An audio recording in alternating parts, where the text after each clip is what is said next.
Assalamu alaikum wa rahmatullahi wa barakatuh, and welcome to another episode where today inshallah we're going to be discussing the fine-tuning argument for God's existence. Now this argument, although all kinds of teleological arguments had been made before, and teleological arguments sometimes can refer to, most of the times will refer to things with purpose, but always will be linked to some kind of a design. In this case, this fine-tuning is a very specific type of teleological argument, which in particular deals with the issue of life-permitting universes, or LPUs, life-permitting universes. And I'm going to go through, inshallah, today, some of the most prominent ways that this argument is being made, both in apologetics circles and or the philosophy of religion. And then we're going to discuss some of the strengths and limitations of this argument, some of the objections to this argument, and how I prefer to use it. I mean, we've already spoken about the contingency argument, and in many ways the contingency argument I see as the asl, as the foundation for all arguments, in terms of demonstrative proof. Not just the contingency argument, but the question, the Quranic question, which is Am khuliqu min ghayri shay'in humul khaliqun, were they created from nothing, or were they themselves the creators of themselves? This proposition of the fact that there cannot be something which is self-generating or self-maintaining is the basis for all arguments for God's existence. And we talked about before, the very important but very basic question where we all start from, which is, why is there something rather than nothing? A very difficult question for atheists to deal with.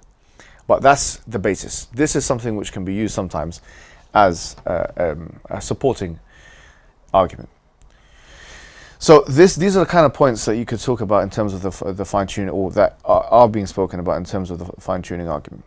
Number one, that initial conditions of the universe must be adjusted just right in order for life to exist. Now this is called the life-permitting range.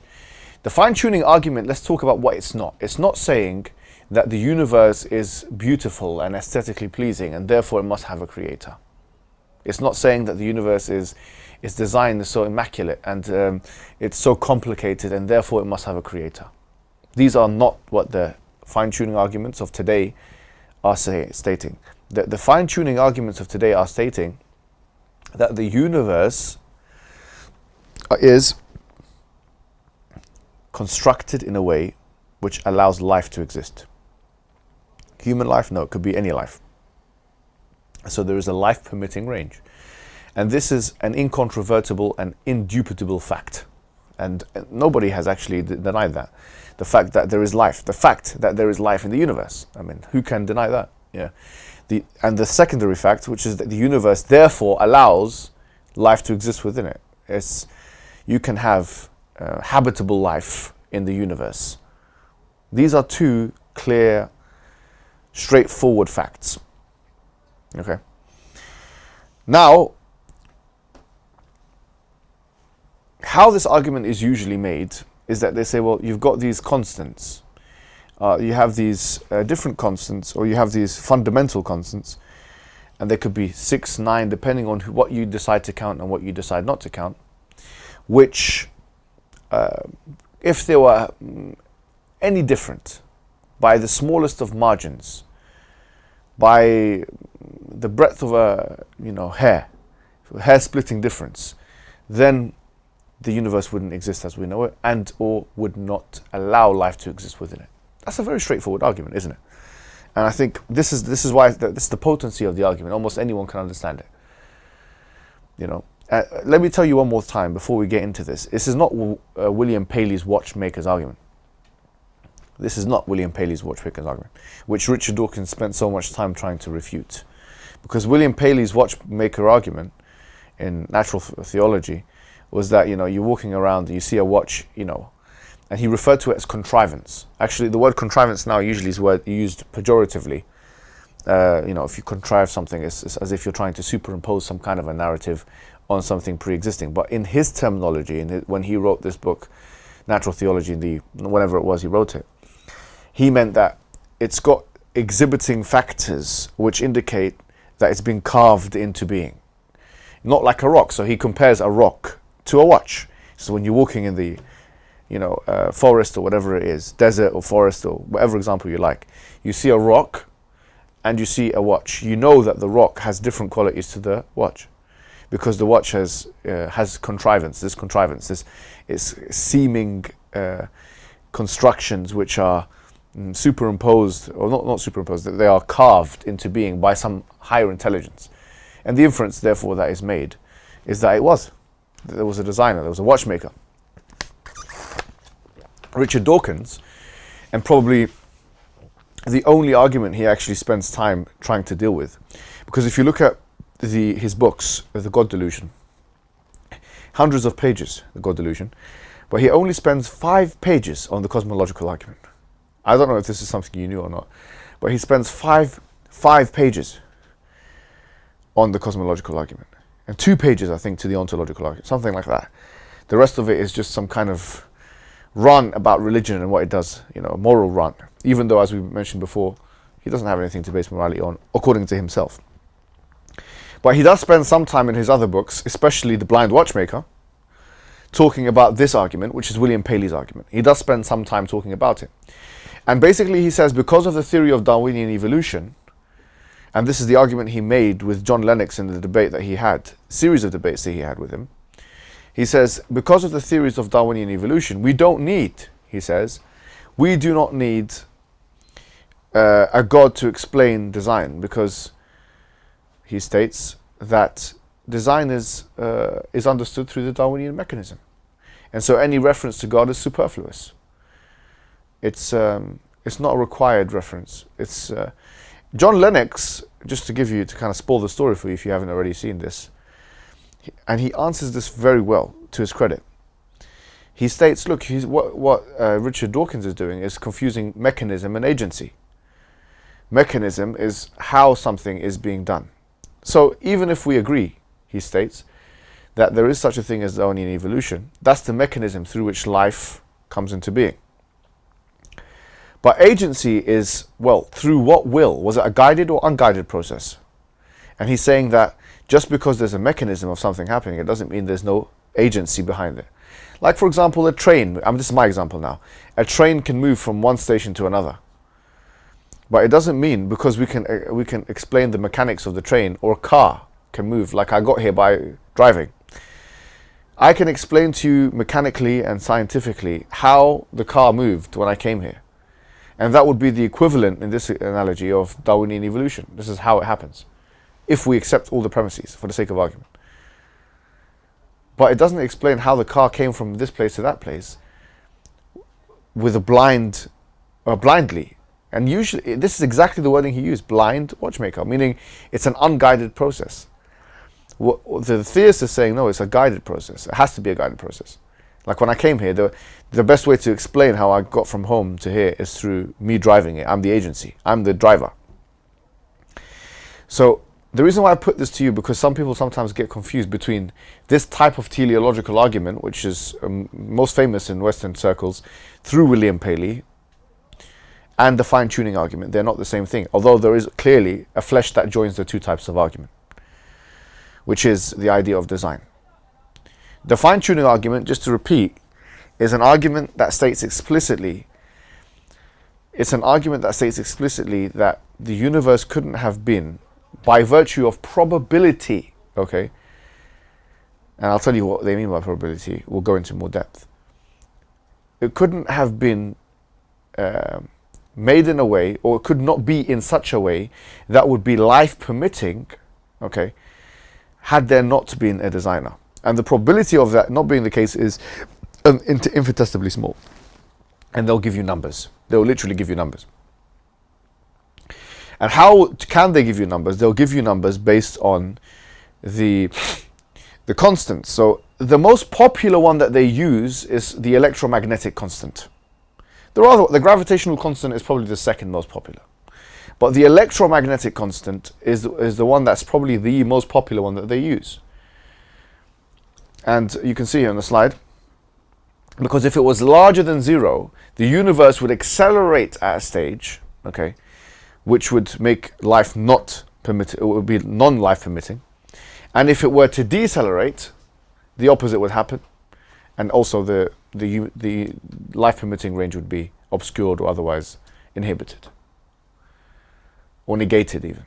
Yeah? And so this is an example, the electromagnetic constant. And so the way Craig makes this argument in both his works, his actual written works, and also his publications, apologetic publications, is that he states there's three options. You've got these constants, and you have three options. Either it was from necessity, either it was from, he says, chance, necessity, or design. These are your three options. And he says that the chance or the possibility that this could have been from chance, I'm talking about William Lane Craig, by the way, when I said Craig, just in case anyone who doesn't know what I'm talking about. He says the possibility that it was from chance is, and he'll give you some numbers, this amount, which is infinitesimally small, and it couldn't have been by necessity because there's nothing necessary about the laws of nature, and therefore it must have been by virtue of elimination, design. This is the, but I don't agree with the way that this argument is being made. And in the beginning, when I was younger, some years ago, I used to like this argument. But now, when I thought about it a bit more deeply, I think this argument is actually flawed. And we can make a stronger argument than this. And I'll tell you why. First and foremost, yes, necessity, I agree with the sentiment that there's nothing necessary about the laws of nature. True. But does necessity, and I spoke to be fair, Alistair McGrath, actually, when I was in the University of Oxford, I spoke to him about this directly and had the conversation with him about this. And I said, and this actually came from Firas Zahabi. I was mentioning him today in other contexts. But he gave me this idea when I had a conversation with him, because he's got a background in philosophy as well. And he brought this up to me, and I thought, this is actually very clever what he's saying. And then I brought the attention of Alistair McGrath, and he agreed with me on this. Necessity does not threaten the theistic conclusion. If we say that the laws of nature are necessarily that way, so what? Because we've already explained, okay, that so long as it's not a necessity in the category of existence, then we're not enumerating the necessary existences. We're just saying it's a necessary fact. So what if it's a necessary fact that the laws of nature are in XYZ way? So what? It doesn't do anything. It does nothing to threaten the theistic conclusion. So there's no contradiction. So in a sense, it's a false, I'm not sure if this is a word, but trichotomy. I don't know if someone can research if this is a word. But it's a false kind of separation here. Okay? Because you can't, it's not either or. It can be, we're saying, design and necessity. Those two things shouldn't be, there's no necessary separation between those two things. So at first I thought, yeah, Craig is onto something, but now that I think about it, I think Craig is wrong for separating them like this. And moreover, I think Craig is wrong again. In so much as he talks about chance. Now, what is chance? And I've had conversations with people about this. And once again, Firas Zahabi does a good job. In my discussions with him, that, you know, very casual, informative discussions in the car and whatever, he makes a really good point. What is randomness? What is this chance that we're talking about? And he argues, and he should have this written somewhere because he makes a really good point. You know, he argues that actually chance is just something which we don't understand. Chance is an expression. When we say randomness or chance and these things, well, he talks about randomness. Let's be clear, right? He talks about randomness. If someone says it's random, the word random has specific connotations. Random, something which is random, is just, you're talking about something which you can't explain. It's just an expression of your own ignorance. If you knew the prior conditions, you'd understand the workings out. But because you don't know the prior conditions, you don't know the workings out. Chance is a little bit different. We're going to talk about what chance is probabilistically and what they mean by chance, and how, to be fair, I don't accept what they mean either. When I say they, I'm talking about the philosophers of religion. So is there and can there be a universe from chance? I say that's impossible. I don't think that's an option. And I'm going to argue that in what follows. But before we get to that, I'm going to tell you what they mean by chance, because it's a bit of an elaborative discussion. Okay? So you can say,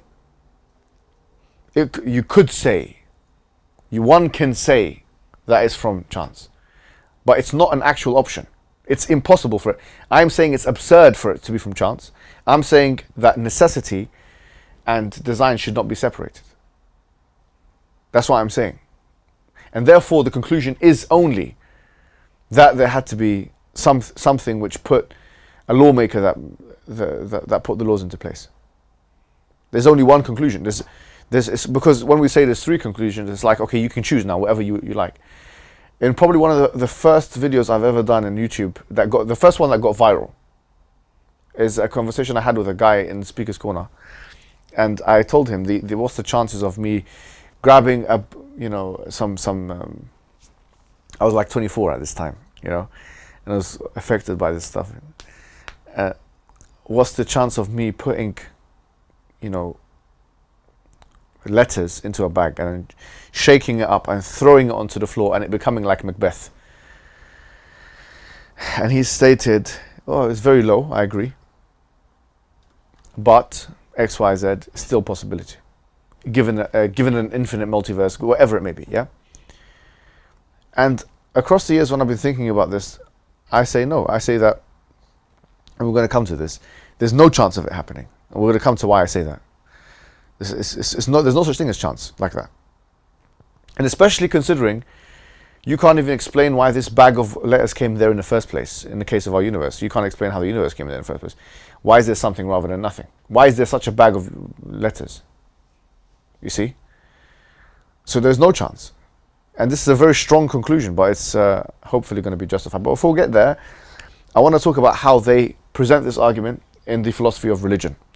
So one of the key proponents of this type of argument is a guy called Robin Collins. And he says, the core fine-tuning argument relies on a standard principle of confirmation theory, the so-called likelihood principle. This principle can be stated as follows. Let H1 and H2 be two competing hypotheses.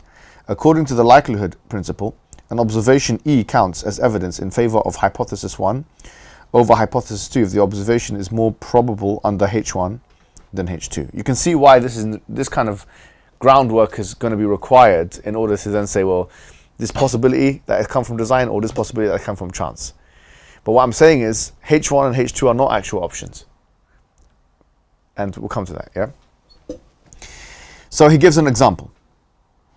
To illustrate the need for the restricted version, suppose that I roll a die 20 times and it comes up some apparently random sequence of numbers, and he gives a long list of numbers, yeah? The probability of it coming up in this sequence is 1 in 3.6 times 10, 15, yeah? Or about 1 in a million billion. To explain this occurrence, suppose I invented the hypothesis that there is a demon whose favorite number is just the aforementioned sequence of numbers. And this demon had a strong desire for that sequence to turn up when I roll the die. Now, if this demon hypothesis were true, then the fact that the die came up in this sequence would be expected. That is, the sequence would not be epistemically improbable. Consequently, by the standard likelihood principle, the occurrence of this sequence would strongly confirm the demon hypothesis over the chance hypothesis. You see, the chance hypothesis, which we don't believe is a plausible one in the first place. But this seems counterintuitive. Given a sort of common sense notion of confirmation, it does not seem that the demon hypothesis is confirmed. And so here, these are the three types of evidences they use, okay? When they're talking about the chance hypothesis versus the God hypothesis, if you like, these are the kind of things they use: the fine-tuning of the laws of nature, the constants of nature, and the fine-tuning of the initial conditions of the universe. Now, when he talks about probability is a mathematical concept, but be careful because there's different kinds of probability. So especially in fine-tuning, when they say probability, and I don't know if I told you this story before, but when I first got into this, like 6-7 years ago, I had a conversation with a mathematician. Did I say about this? Okay, I'll tell you, this is a story. I had a conversation with, he was a professor in one of the German Central European universities, yeah? And it was a private discussion, thank God, And he saw the video that I told you about with with the guy, and I was talking about the probability of the universe coming from chance or randomness or whatever is this number, which was like a very low number, yeah. And he said, what kind of probability are you using? He goes, because if you use Bayes theory, and he sent me this kind of long list of, he got these constants, he put them in a, thing, and he said, what do you think? I looked at it, I don't know what he's talking about, but I didn't want to, because he was being a bit arrogant, so I didn't want to concede, I didn't want to say anything. So I just looked at him, I said, let me think about this for a second.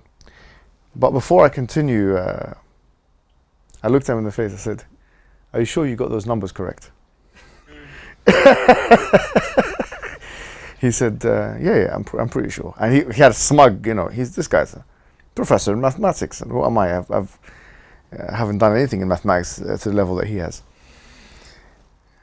Okay.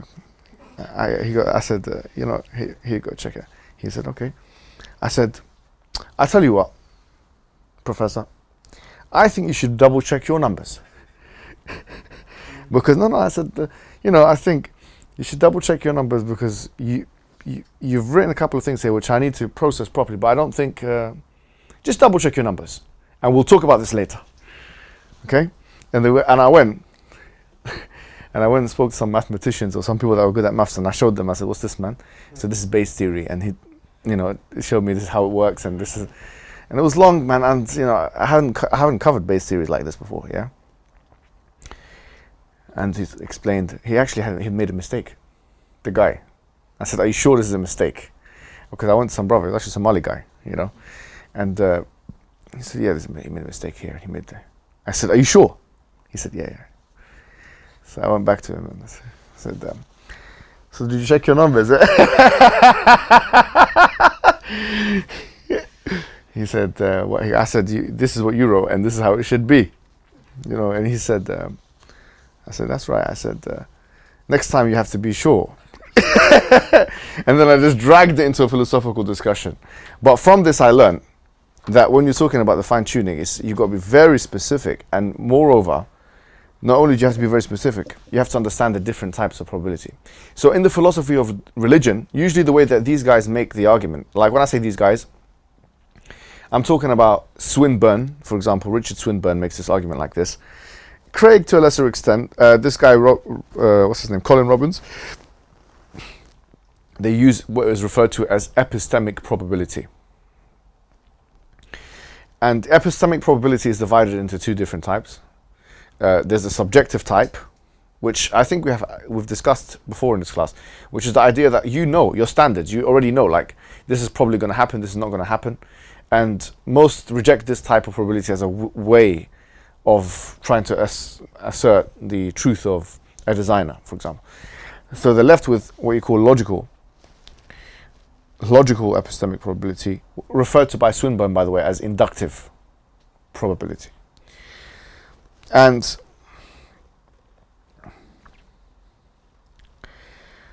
I tried to look for different definitions of it, and Plantinga had this very cryptic definition. I'm going to try and break it down for you, okay? Where he says this. He says he's defining a conditional epistemic probability. After the symbols that he puts in place of some conditional propositional statements, okay? And we'll go through propositional logic later, so this kind of thing will become more intelligible to you. So he puts B and then bracket A, and then that figure there, and then B, and then close bracket equals, and then you can see that there is the smallest interval which contains all the intervals which represent the degree to which a rational human being, S, for whom believed B, had no undercutting defeater for A, had no other source of warrant either for A and or not A, this should be not A, yeah, was aware that she believed B and considered the evidence bearing of B on A. Now, this is, in layman's terms, is saying, let's imagine the counterfactual possibility here. So imagine that you have a universe that was not designed, and let's see the probability of that being the case. This kind of probability allows that. But what we're saying is that counterfactual reality itself is an absurd one. You can try and... the thing is, the moment you try and imagine that, what I'm saying is, you're falling into an absurdity. You're falling into an impossibility. And I'll explain why, yeah? The assumption of chance. This assumption that there can be the equivalent of a null hypothesis here, something which you can, a zero, that, or some chance that can create, can move around the universe, the constants and the laws of nature, whatever. This assumption is no weight whatsoever. There's no chance. There's no evidence for it. There's no evidence for it. And you're stuck again, because how can you get something from nothing? So I don't like this way of making the argument. In addition, you've got another issue with this argument, which is that what if there's some quantum theory that overlaps all of the, or some major theory that bridges the, the quantum world with the physical, with the macro world, and the electromagnetic constant, gravity, all these other things that we talked about, they become less potent as explaining forces, or that those numbers change. And all this thing is possible with the corrigible and volatile nature of physics. So does that mean that the argument can be made in the same way? No, it wouldn't be made in the same way.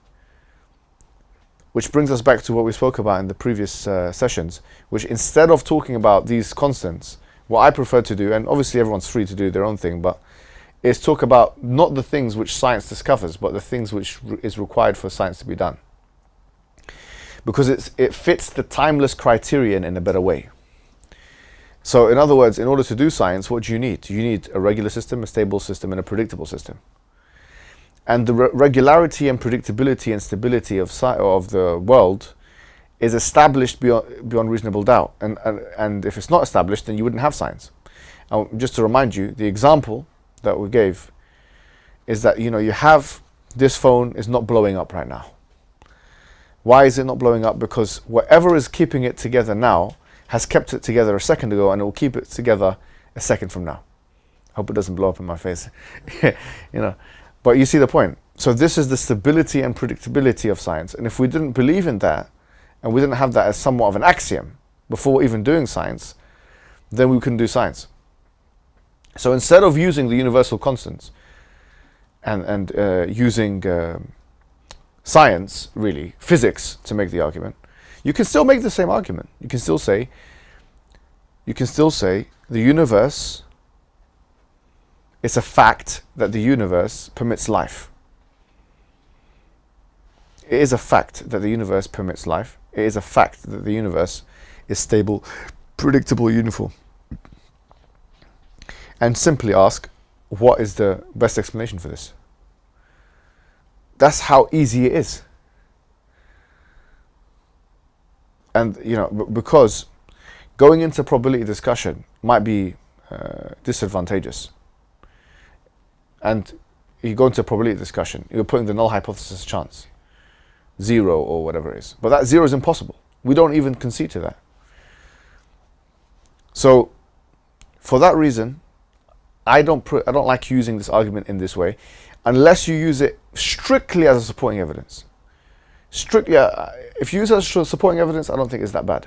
But using it as a main type of argument, which some people do, what if the people's Martin Rees changes his mind? He writes a book, says 6 numbers, and then he changes his mind, says actually the electromagnetic thing is this and that, and he can change his mind. They can change their mind. They do change their mind. These physicists change their mind within one's own lifetime. So to peg one's hopes on these theories is difficult. And we have to go more fundamental than this, which is, why is there something rather than nothing in the first place?